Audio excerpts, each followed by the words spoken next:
Jerusalem, fought over, dreamt about and worshipped in for hundreds of years. The most recent conqueror was Israel. It captured the eastern part of the city in 1967, bringing the whole of Jerusalem under its control, in defiance of international law.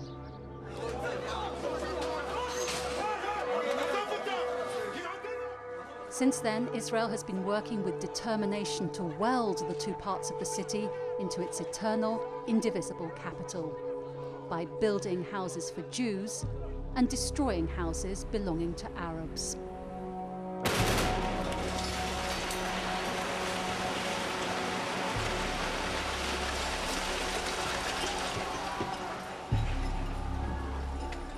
There is a covert government project to incorporate this area in an untrammeled fashion into Israeli sovereignty. Well, it is a nice conspiracy, and it sounds very nice, but actually it's nonsense. Israel's project is nearly complete. Within a year or two, if no one intervenes, the invisible line dividing Jerusalem into Jewish and Arab parts will be erased.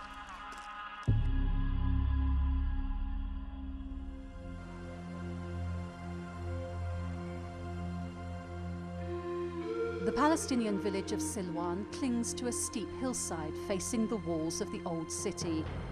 In the valley below lies Al-Bustan neighborhood. It's a setting resonant with meaning for Muslims, Christians and Jews. The Bustan neighborhood is situated in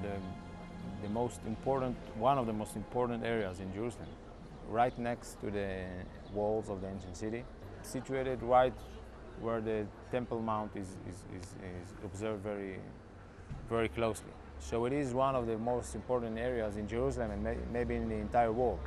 So the Israeli authorities have plans for Al-Bustan. They say the houses in these narrow alleyways were built without permits. They want to flatten the whole neighborhood and turn it into open parkland.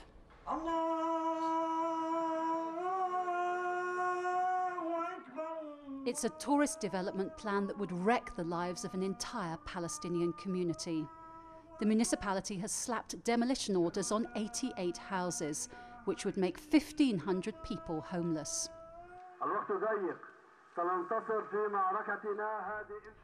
Musa Mahmoud Odeh is one of them. He's the local imam and he lives with his wife and children in a street proudly decorated with scenes from the old city.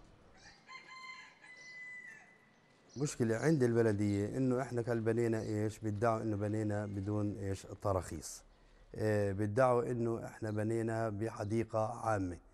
طبعاً هذا الكلام مرفوض، لأنه لو أنا تقدمت للبلدية بعملية إصدار رخص يعني هذا الكلام بأخذ سنين، وأيضاً يكلفني أكثر من 300 ألف شيكل حتى أصدر رخص، وفي الآخر إذا مشيت في الرخصة يأتي الجواب برفض الرخصة. The neighborhood is changing. Dotted around the hillside are houses where Jewish settlers have moved in. They build extra rooms, sometimes extra floors, but the sheikh doesn't recall any of these houses being demolished. At the same time, a battle for historical legitimacy is underway. Archaeologists are digging at several sites in East Jerusalem with a clear political agenda to uncover evidence of ancient Jewish life that would strengthen Israel's claim to the whole city. We haven't been allowed to go in and film. Why do you think that is? Well, this characterizes this present stage of archaeology here in Silwan, which is archaeology behind fences. And it seems they want to keep things under wraps to prevent people from peering in. And what about you? Have you been able to get inside? I can't get into any of these sites. I'm barred from visiting them. It seems that the Antiquities Authority doesn't want criticism, I guess, of their work. One reason for that, the Antiquities Authority, which is a state body, has handed over some of the sites to a private organisation called El-Ad, which is run by Israeli settlers. El-Ad, who runs the national park, has taken the interpretation associating these fragmentary remains with King David and has made that a cornerstone of their entire approach to the site. So that really history for them begins with David And when in fact archaeological remains that can be directly associated with David are almost non-existent. So there's a definite conflict of interest here between their role as stewards of the ancient heritage and their role as settlers and as people who want to actually dispossess the Palestinians in Silwan. Meet one such settler, Aryeh King. Armed only with a motor scooter and a crash helmet, he wants to evict Palestinians from East Jerusalem and replace them with Jewish families. He's on a crusade to extend Jewish ownership over the whole of the city. If I will compare it to an onion, if we have in the onion the sweetest part, it's the heart, and this is the Temple Mount, this is the old city, we are trying to put layers and more layers in order to protect the heart of the onion, and this is Yerushalayim. And we know what is happening when you try to cut the onion. Usually tears are in your eyes, and our aim is not to get to this situation of to have tears because somebody is trying to cut Yerushalayim. Bye bye, Morag.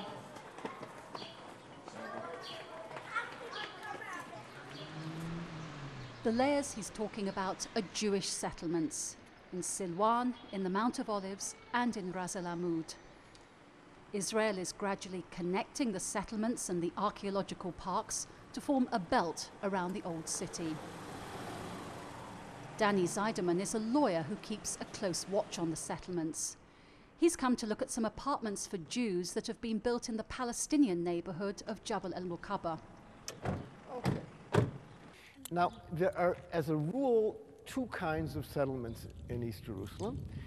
One kind are the settlements sponsored by the government, and the other kind of settlements are ideologically motivated messianic settlements. And you can see that there's one like that. You see that Israeli flag.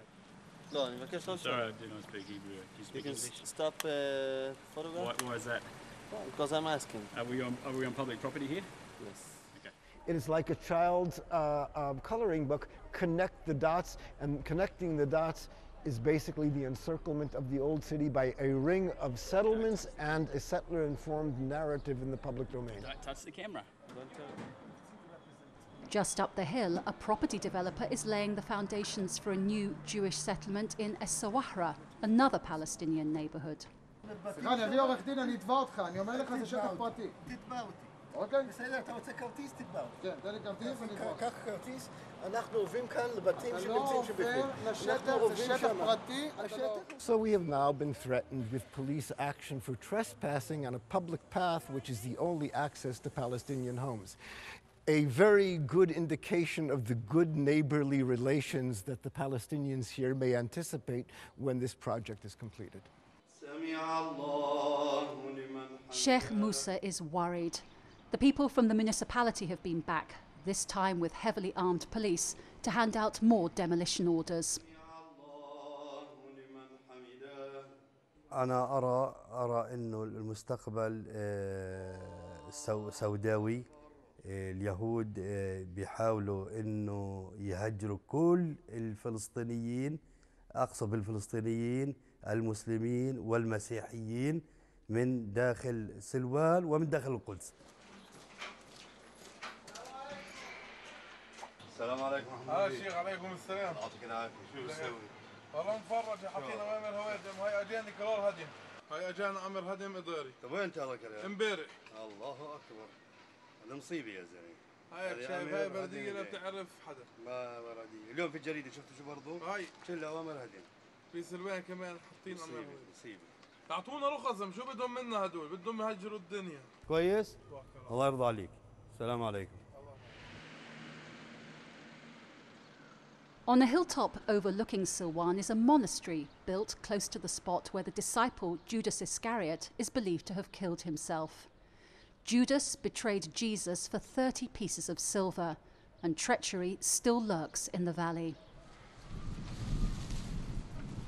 Mohammed Merara admits that for several years he conspired against his fellow Palestinians.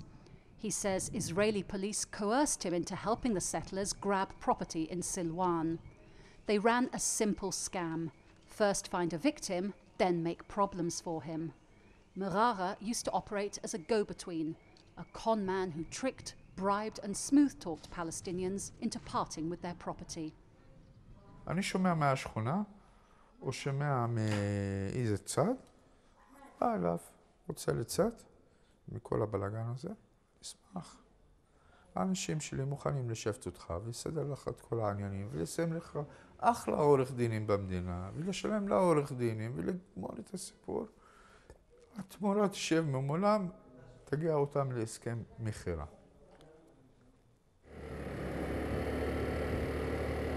On the road again with the settler Aryeh King. Another man trying to separate Palestinians from their homes, but he insists that he's working within the law. Next stop, a Palestinian school where he's decided to give the children a lesson in history, or at least his version of history. The leaflet here is a few sentences from the Quran, chapters from the Bible, saying, explaining the young children. Where are they living? They are living in the land belonging to the Jewish nation. And we are also telling them that if they have some problems, not them, they are children, but their parents, we are addressed for them and we can solve financial problems. The way to do it is by resettle them, finding them work in other places over the world. The teachers are understandably angry.